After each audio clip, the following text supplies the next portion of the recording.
ধরা গিয়েছে, ও সারাদিন মাছ চটকে বেড়ায়। এই দেখো সাইজ দেখো প্যারোটের, এটা হলো মেল। প্যারোটের সাইজ দেখো যা হলো। ঠিক আছে, আর চট থাক থাক থাক ছেড়ে দে, চটকা সাঁ ছেড়ে দে। কত দামি প্যারট কী অবস্থায় রাখা আছে, আর আমার কত যত্ন করে রেখে দিই, এগুলোই দেখাচ্ছি আমি।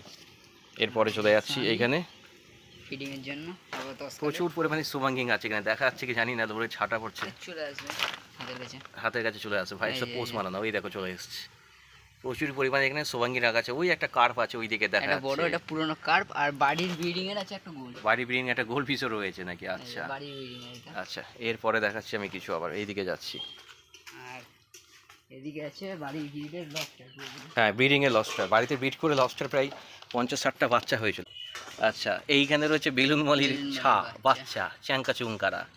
এইখানে রয়েছে সব এখানে আছে গাপ্পি, এগুলো সব বাড়িতে ব্রিড করে বাচ্চা হয়েছে। যেটা হলো ওই ডাম্বর গাপ্পি, ডাম্বর গাপ্পি এখানে রয়েছে ডাম্বর বাচ্চা। বাচ্চা আছে এদিকে।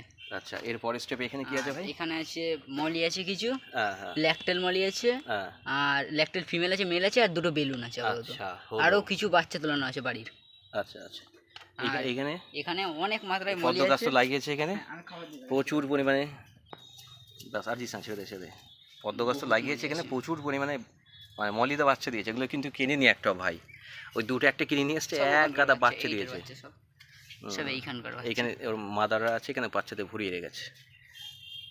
আচ্ছা, এইবার এখানে একটা টিন রাখা আছে গাছের গোড়ায়। ওরে বাবারে, ওই দেখো